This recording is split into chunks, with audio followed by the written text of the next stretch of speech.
back, baby. Offense, you know what to do. It's football time in Tennessee.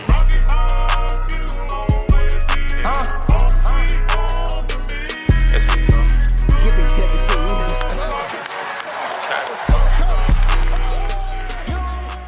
What's up, everybody? Welcome in. This is the latest episode of the 1796 Sports Pod. Got Ryan with me as always, and we got Russell filling in, Ryan's brother, for those of you who don't know. So, what's up, guys? What's going on, man? What's up? All right, so let's get right into it. We got a lot to talk about tonight. Not all of it very positive. A very ugly road loss against Texas A&M this weekend. The Vols looked completely, in my opinion, they looked completely outmatched. Like, they looked lazy and lethargic for a lot of it. Ryan said, we text during these games, and Ryan texted me and said that he was going to be the voice of reason tonight, not overreact, which is good because I'm pretty pissed about it. Just all around, everybody but Connect and Ziegler sucked ass. I mean, it was abysmal for most of the game. Yeah, Russ, what did you think about that game? There's a few different things that I noticed. One of them is definitely that we look slow. We just very lethargic. Just like 2 steps behind almost. The guys didn't look like they even knew where they were on the court on defense half the time. Early on, it seemed like Texas A&M had a lot of swagger. It seemed like their plan was they didn't hesitate at all. And then a little bit after that, their driving was very physical, and they were just beating us to the basket. They were just outmatching us. Yeah, I definitely noticed that, Russell. It's like you said, Texas A&M averages like 6 3-pointers a game in conference play, and they hit, 11. So they almost doubled their 3-point output. And then once they poured in those threes to build that lead, all they had to do was get to the free throw line in the second half. And we just let them do it. I mean, how many times did Tyrese Radford get matched up on Jordan Gainey or, Connect, who has gotten better on defense this year, but he's still just an average or slightly above average defensive player, and he just beat him to the basket. And if he didn't make the shot, he got fouled. Sometimes both. I mean, and then you go to the glaring issue for us right now, which is getting defensive rebounds. Like, Bryce, what did you think about letting Garcia get 17 rebounds on it, and 9 of them were offensive? It was embarrassing. Like, Anderson Garcia, like shit down our mouths, and they allowed it to happen. It was a horrendous. It was honestly one of the most impressive performances I've seen from an individual as a rebounder. So, yeah. Kudos to him. I mean, he was going after it. There was a couple where, he knew he couldn't, come down with the ball. So he just, punched it out to his teammate that was standing behind the three-point line. That dude knows how to get a rebound. He's physical. He's tough. He's always around the ball. So kudos to him. I mean, he's a great player. But I thought it was really embarrassing. I think we said before the game, in the preview, we mentioned that Adu and Awaka are going to have to do something. This is their type of game, and it wasn't. They didn't do enough. It was disappointing to say the least. What did you think about the minutes? I don't know, Ryan. Did you look at the minutes that were played by our starters? Ziegler played the whole fucking game. Adu only played 20 and he only had 2 fouls. I mean, I guess so.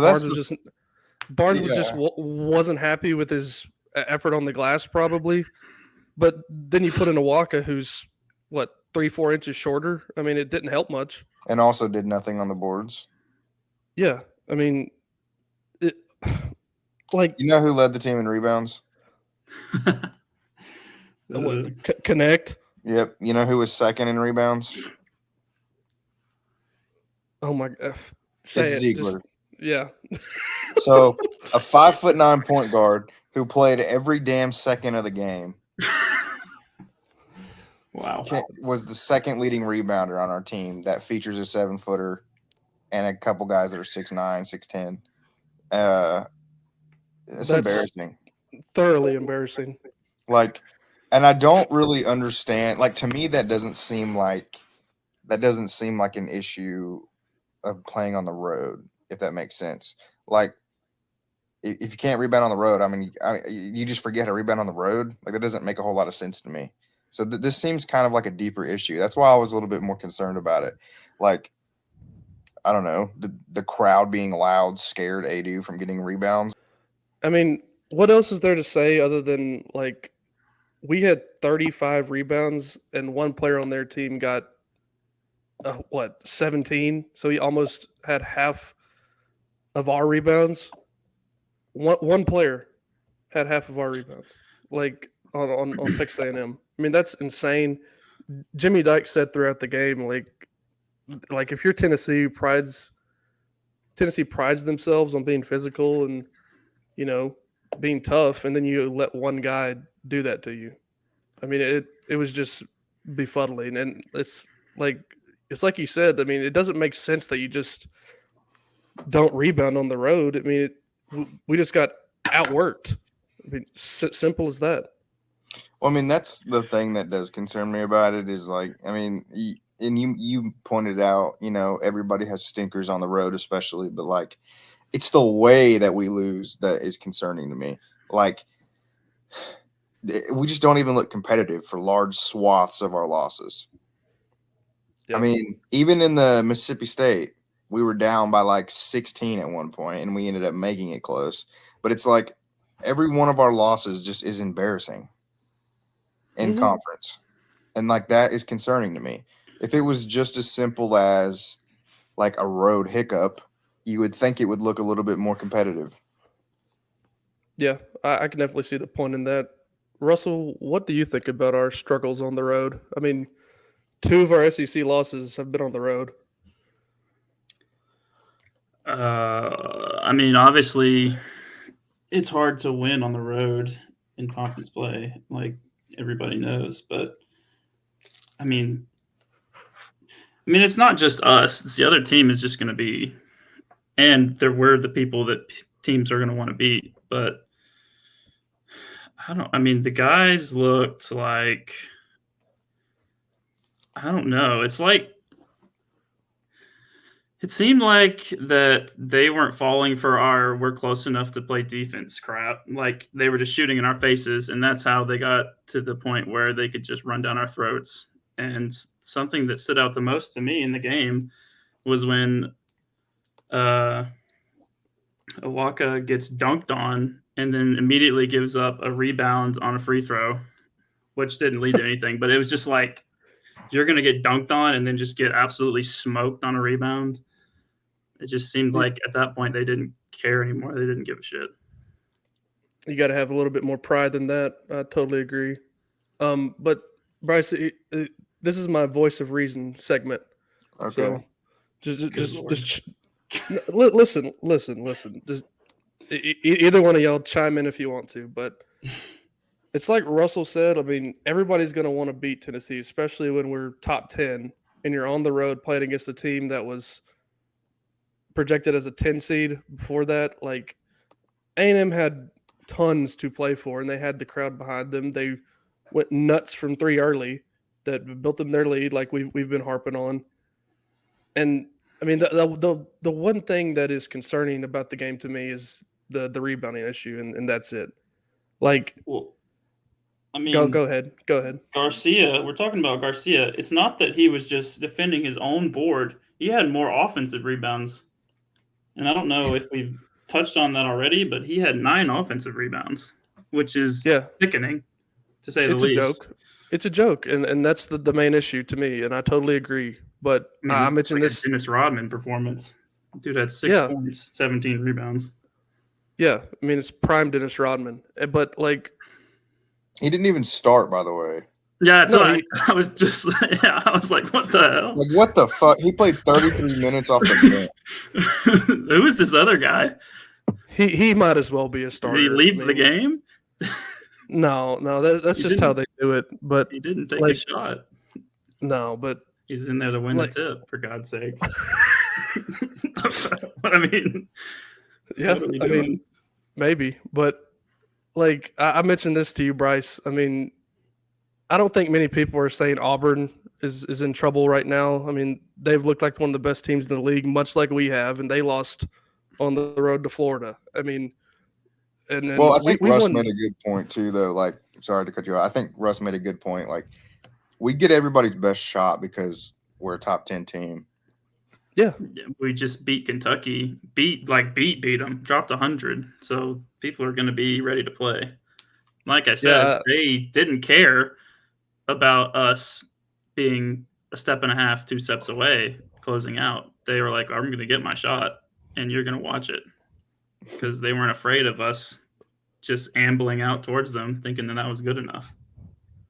yeah. That the perimeter defense left a lot to be desired, but I mean, we're talking about a team in Tennessee. If you just like don't know that it's the Tennessee Volunteers and you look at them and see their wins and losses over the last 8 games, they're 6-2 in one of the best conferences, and they're still top 10 even today. We're ranked number 8 in the country, number 9 in the coaches poll, and you would think we're looking at like the Detroit Pistons based on what some of these Vol Facebook groups are saying. I mean, I just think everybody needs to take a deep breath. And my biggest point here is that this is not the time of the year where you want to be playing your best anyway. Like, you want to be playing your best in 4 weeks, not right now. I mean, I think there's a silver lining in having things to work on before March rolls around. So that's my plea to everybody. Just now, if we lose to Arkansas on Wednesday, then you can panic. Yeah, I mean, that's what I was going to say. You know, that's all fine and dandy. I know you're not going to win every game. Losing to Arkansas is inexcusable. They're horrendous. I mean, they got some funky stuff. I don't know what's going on there, but you cannot go to Arkansas and lose. And you know what? You can't take it lightly though either. At the same token, because that's a tough place to play. Like, Yeah. say what you want about how bad the team sucks. They have great fans. They pack that place even when they suck. It's not Vanderbilt. Like, you know, we went to the Vandy game and the Vols sleptwalked through the first half because it was a glorified home game. You're not going to be able to do that against Arkansas. Like, that's going to be a rowdy crowd, and they would love to get their season back on track by beating a top 10 team. Yeah, I mean, Arkansas has nothing to lose at this point. I mean, they're probably not going to make the tournament. They're just playing for pride right now. And hopefully, for our sake, they've already given up. I mean, I hope that's true, but it's like you said, you still can't take them lightly. If you're talking about if you think we lost to A&M just because they got hot from 3, Arkansas is fully capable of shooting the lights out if they're all on, and being at home helps. So, well, anything else y'all want to get in there about the Texas A&M game? Any observations from that before we move? I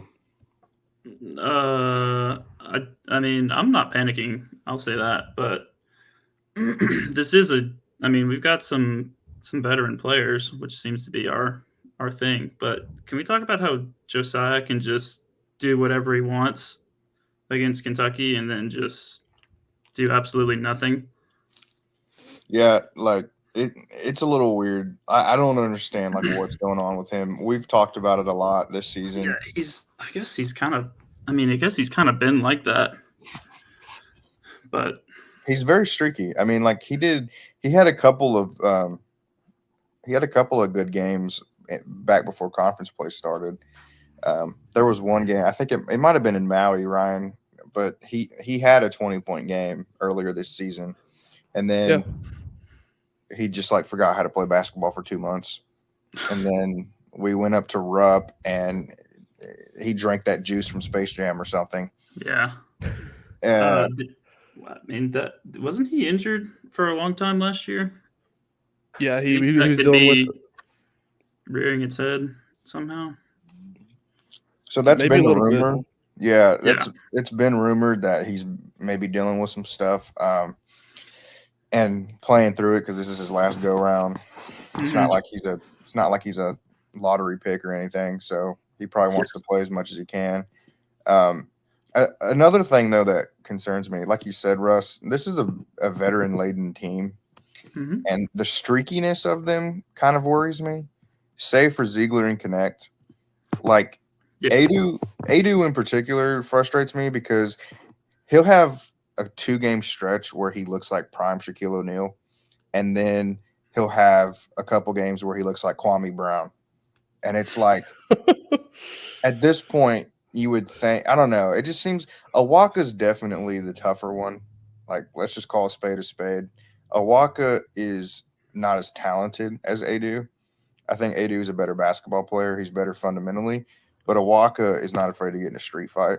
And Adu just looks soft to me sometimes. I mean, I hate to say it because I love him, but I mean, do you agree with me, Ryan? Like, I think he looks soft as baby shit sometimes.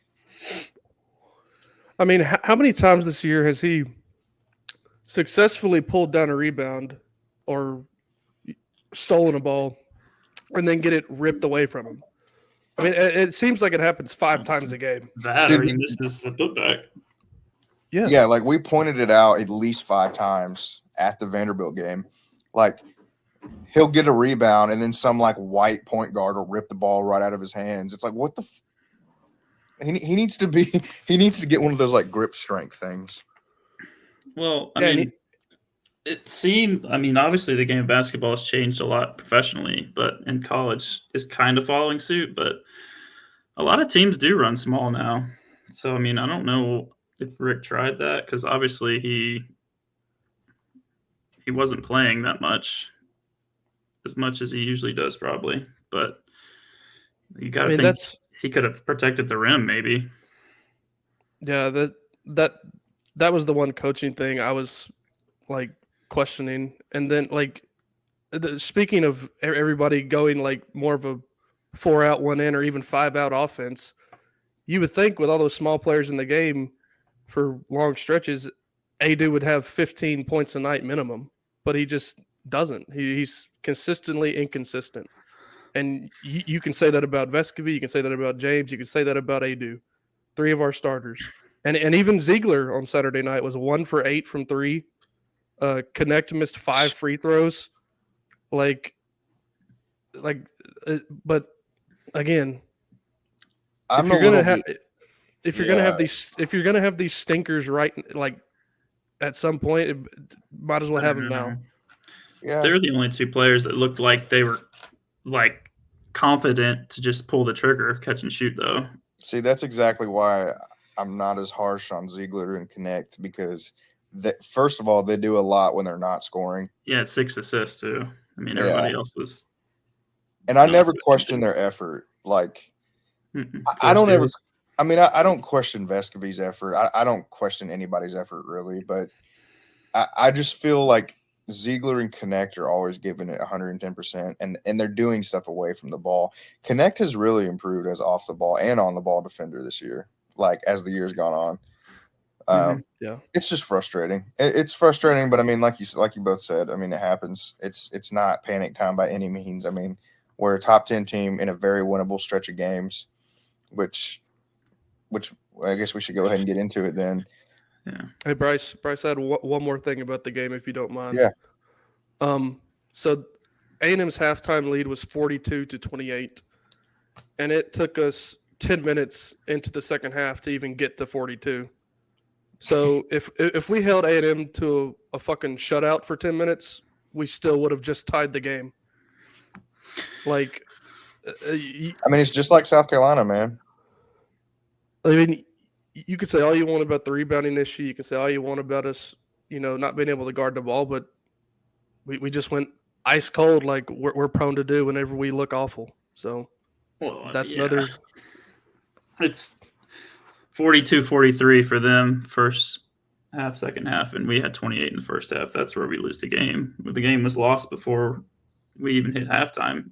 If you're talking about the first 10 minutes, there's no way that you can spend half the second half coming back to what they had in the first half.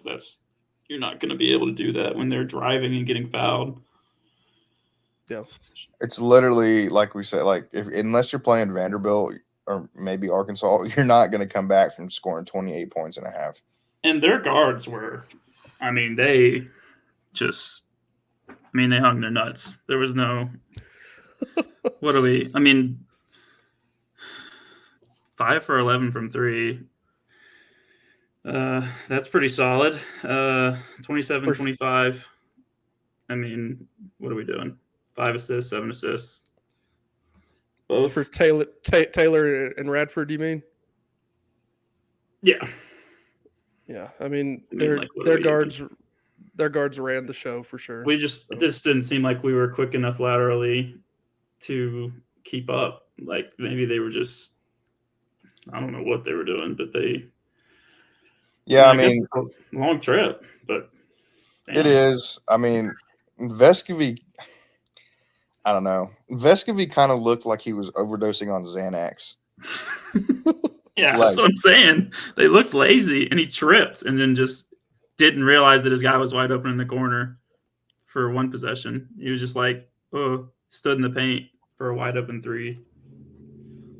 So, we'll see what they can correct. Do we feel pretty confident about Arkansas? Ryan, what's your initial thoughts on going to Fayetteville? Go in there expecting a dogfight and, try to put the ball in the basket. That's the main goal of the damn game. And we did not do a very good job of that, like Russell said in the first half, and that's where the game was lost on Saturday night. So just go in there, be confident, and don't allow their best player now, who is Tremont Mark, to go for 30 or 40 like he's done a couple times this year, and I think that we should be fine. Is Devo Davis, what's up with him? I think he's still not on the team. I think he left a week or two ago, and he's still not back. So okay, well, hopefully he doesn't come back till after this game. Yeah. Yeah, like you said, it's right now at least. Tremont Mark it's like a one-man show. He's averaging 17, pretty much 18 points a game, which is, he's their best player. He's their best guard. So that'll be a tough task for Vescovy or Ziegler to handle. Overall, and also Brazil has that knee injury. So, yep. But looking at how we match up with them, they like a faster pace. They're more fast paced than we are. They're not hitting very many threes. They're 318th in the country in threes made per game. They're not, which is totally un-Arkansas, by the way.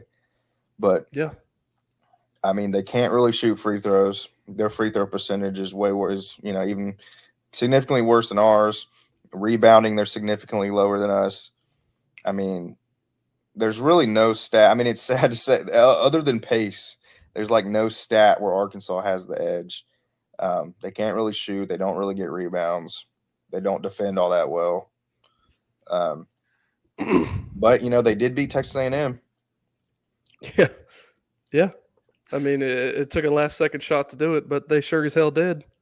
So, well, I'm going to say it again. This is a game where we should score 90. The Vols should score 90 points easily.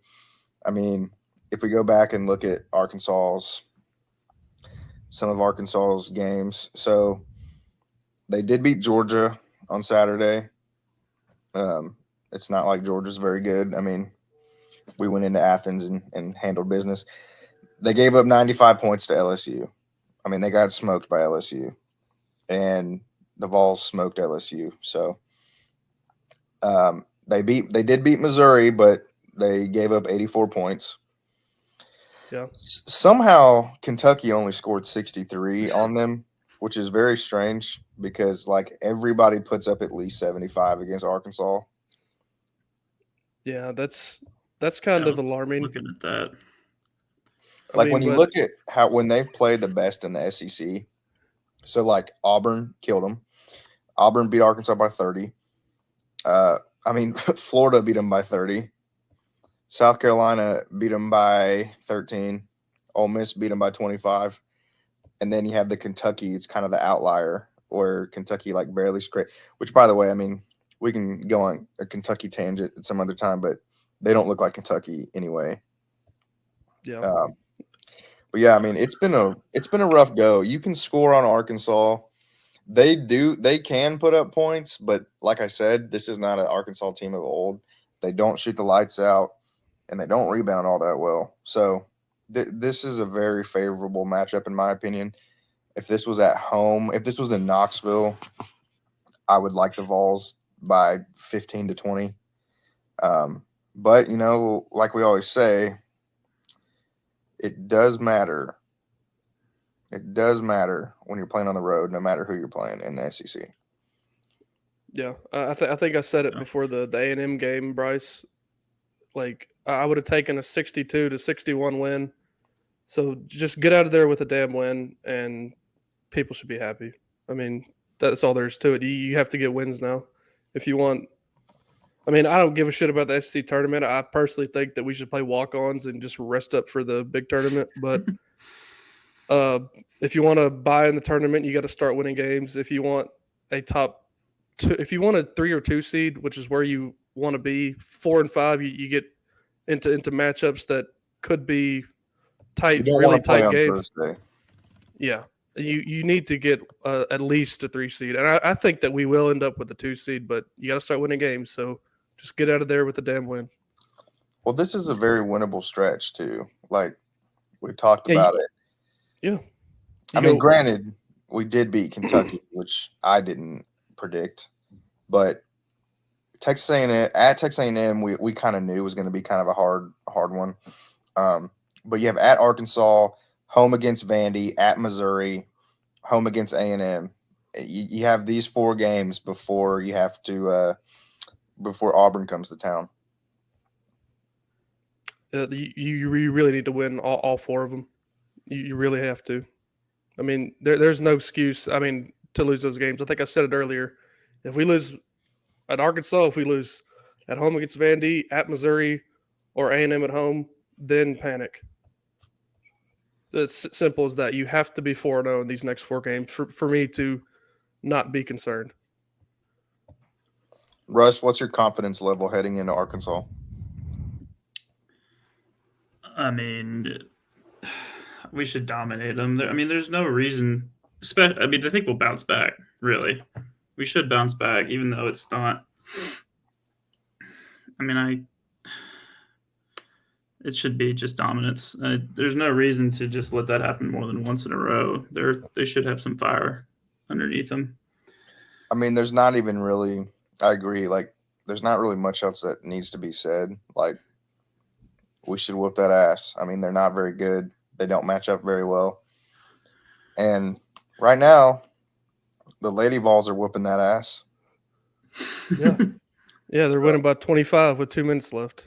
I mean, just go 2-0, men and women this week, please.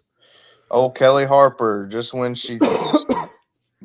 I think I'm out, she reels me back in. Yeah, there you go. Well, Oh goodness. That's yeah. So I think summing it up, none of us are panicking about A&M. It was a shitty performance. The seniors especially have to play better, but we're not panicking. Just handle your business at Arkansas. Every metric says you should dominate this game. Just get the win. Doesn't matter if it's ugly. We talked about it last week, Ryan. I would a close road win in the SEC. You don't get docked for because everybody knows how hard it is to win on the road. Yep. So if we go in there and win 68 to 64, who gives a shit? It's a win. Simple as. So, Ryan, we got some football news, right? Yeah, we got a few things in football, Bryce. I'll start with the addition rather than the subtraction. Um, Forgive me if I butcher this name, audience, and Bryce and Russ. Joachim Dotson, who Yes. committed to the Vols this past weekend. I mean, the number one big thing about this is he's an in-state guy. He is.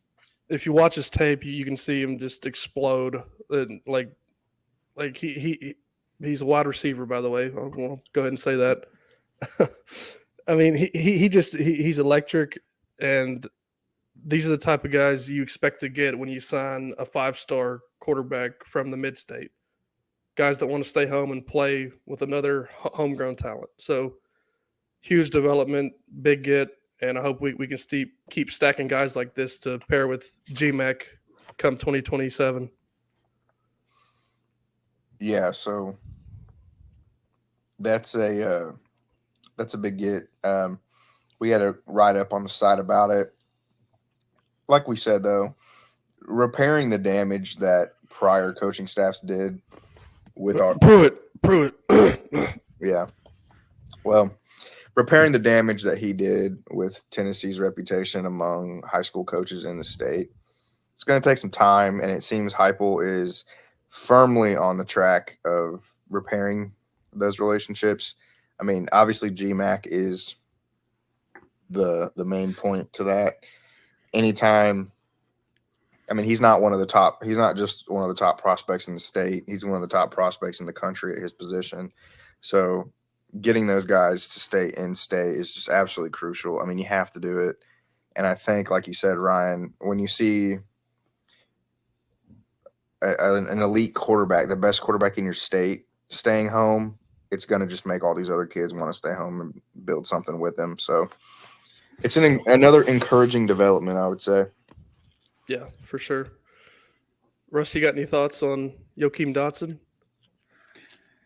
I mean, the guys in your state, I mean, it used to be like, I think more pride about it. But when, all the money started flying in for people and people will go wherever they can get the most. But I think once you start building a better relationship with your state big time coaches in high school and players, then you start to get that pride back and you start to get guys that actually care about the state and get what they want financially so that they're all right with the talent that they have.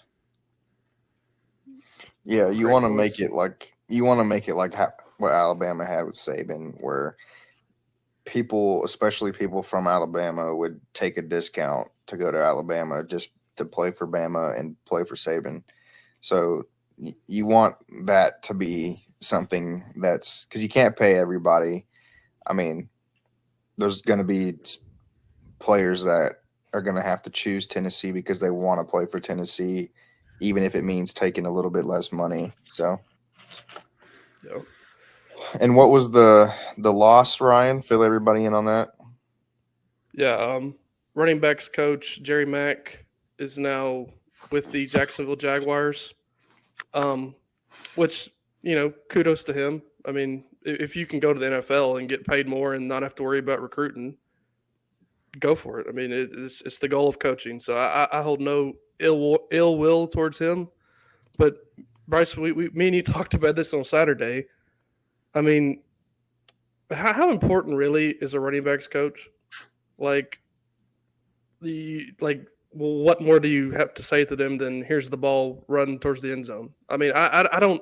I'm sure there's more to it than that. I'm not trying to sound like a damn redneck, but I don't think it's like backbreaking. Yeah, I mean, we're not pretending like we're the smartest X and O's football people, but it's obviously not going to be as impactful as like a play caller or even like a Golesh, who obviously factored pretty heavily into the game plans and the planning for the games during the week. So, I mean, I would say what it matters the most, not necessarily how the running backs perform. I would say what matters the most is like those relationships that they build with the guys and the recruiting aspect of it. I think that definitely is a thing. And Yeah. I mean, like when you have a job where your boss sucks, you don't really want to give your 110%, so Yeah. uh, that could I be a I, thing. I want to mention this, and this might be unpopular, but I don't want. I mean, my first initial thought when I heard this was let's go get Montario Hardesty at South Carolina. But if you really look into it, can any one of y'all name a running back for South Carolina in the last 5 years who's been great? No. Anytime I think about a South Carolina running back, I think of Marcus Lattimore.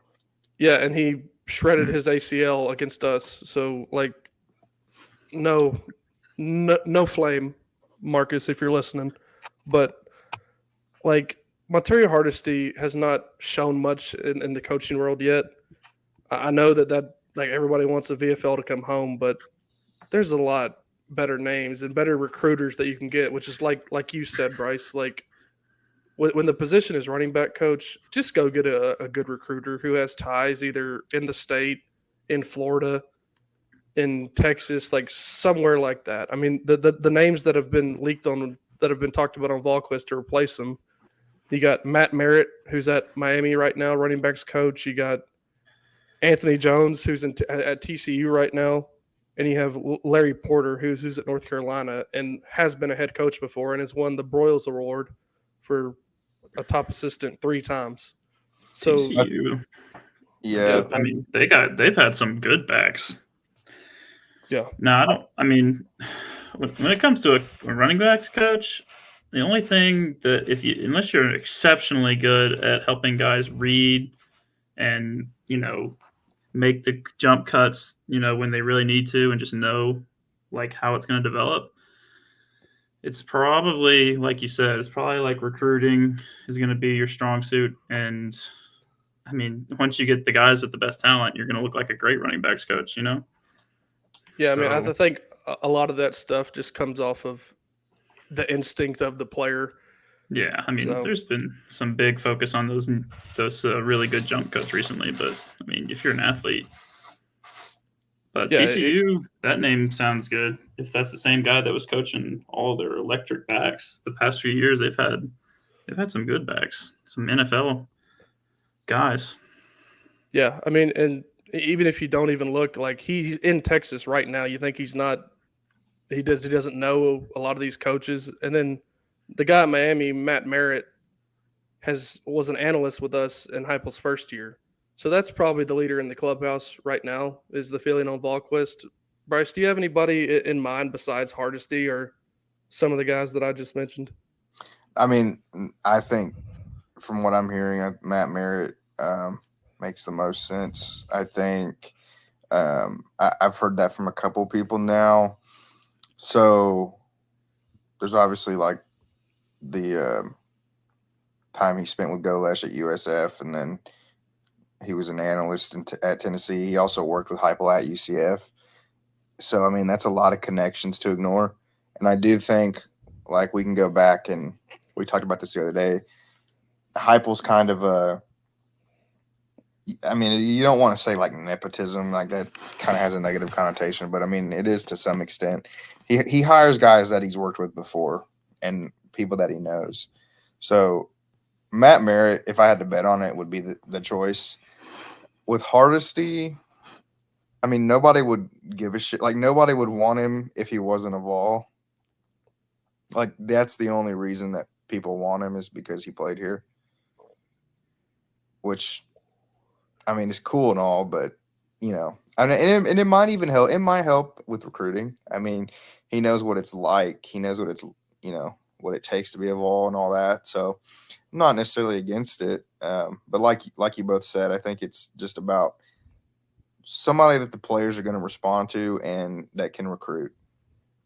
Yeah, I think another check mark for in Merritt's book, in favor of him getting the job is that when you run a system like Heupel where it's very unique, somebody who knows the terms, the terminology, the the way it works and all that is always somebody. It's going to be a lot easier to make that transition, and I think that's part of the reason why Heupel normally goes with hires from within. So Yeah, and then the other thing, um,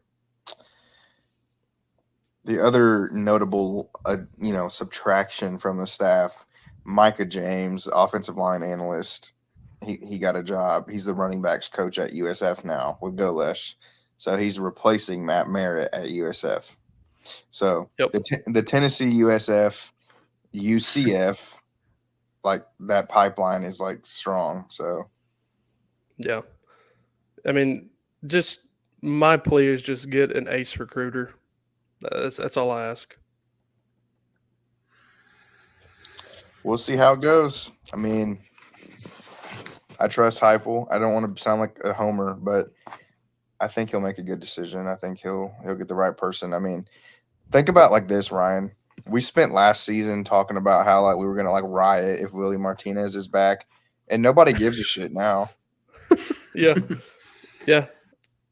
I mean, I mean, also the scheme that we run, people are not gonna be able to keep up with our backs and be able to get pounded continuously like that. So that helps anybody coming in just be like, okay, well, I mean, it's going to be hard to. Plus, we have dynamite. I mean, we have great backs.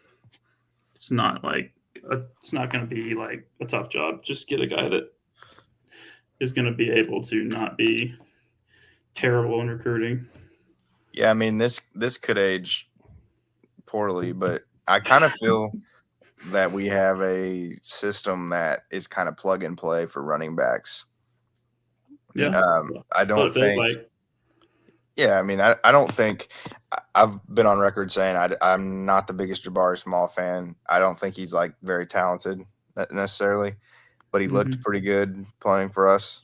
I think there's no reason to expect a drop off this year. I mean, we all love Dylan Sampson.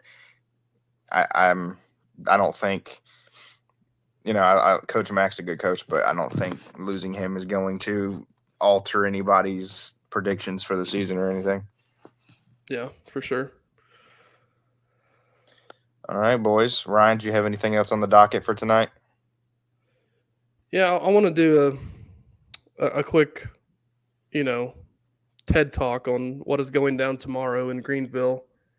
We're finally here, folks. The injunction is tomorrow, and I just wanted to clarify some things about what exactly is going on.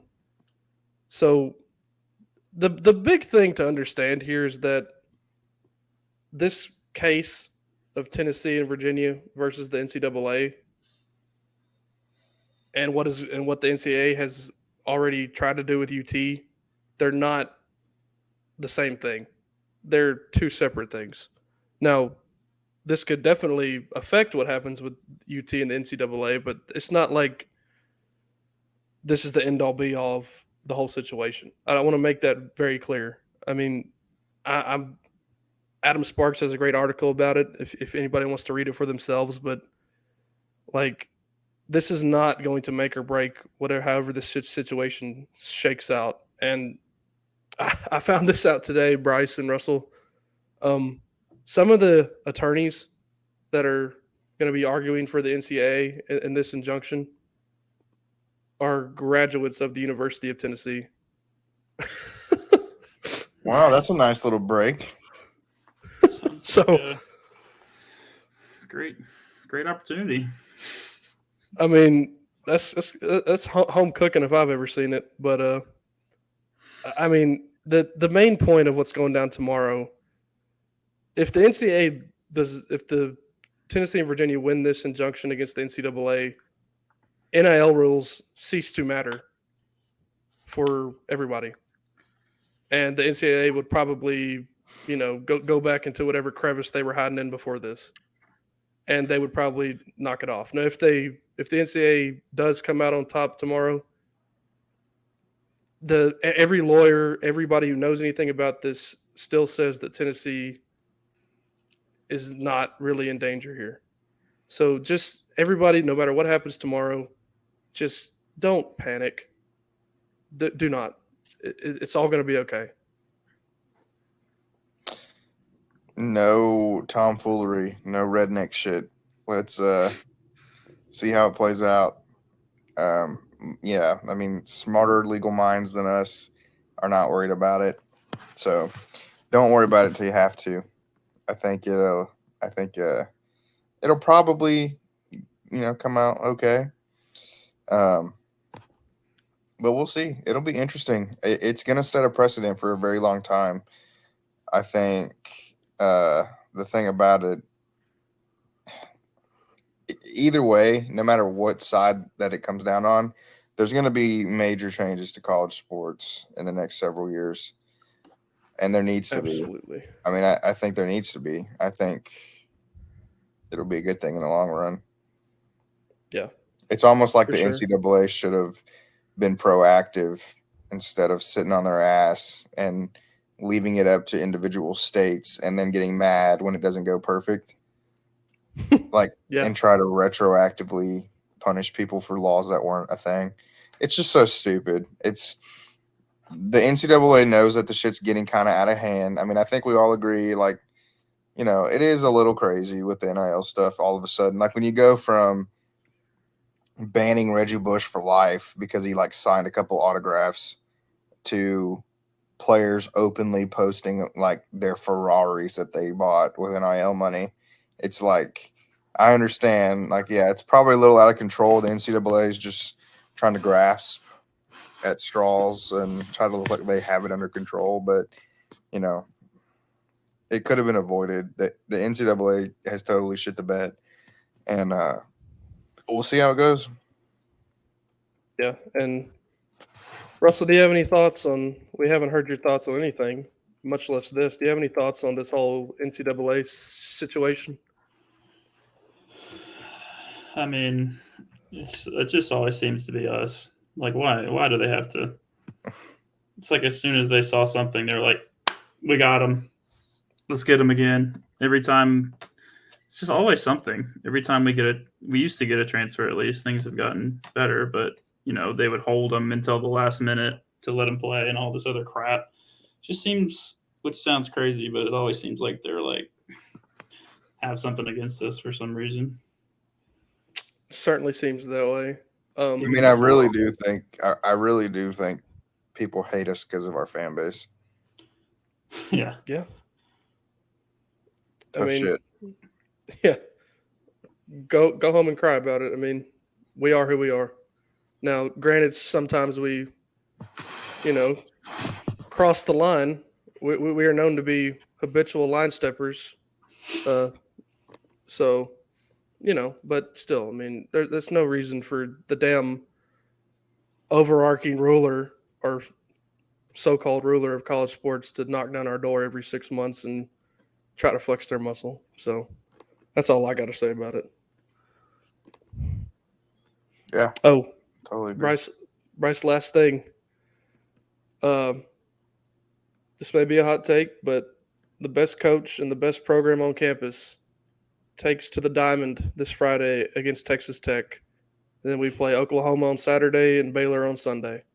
So baseball is rapidly approaching, folks, and you should be excited again. And we will be covering that just as much as basketball and football. So look forward to that content. I love that we're starting off with real teams too. Yeah, it kind of gives you a good litmus test of what to expect.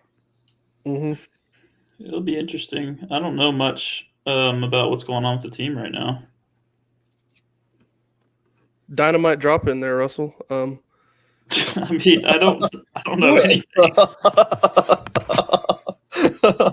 Yeah, I mean, there's plenty of time. It's been wild. All this NCAA bullshit, all the I'm just paying basketball. attention to basketball. Yeah, there's a lot, but don't worry. We will have the baseball news on lock, especially considering our MLB teams suck ass. So luckily for us, we'll be talking about the Diamond Vols quite a bit. Yes. And we'll throw in some softball too because we're an everything school. Oh hell yeah! Oh Bryce, one more thing. I'm sorry. I don't know how many times I've pressed F today for Jawan Jennings because he was headed to be the Super Bowl MVP, but Patrick Mahomes happened. Yeah, let's not even go down the rabbit hole. I'm fucking so pissed. What Russ? What did you think about the Super Bowl?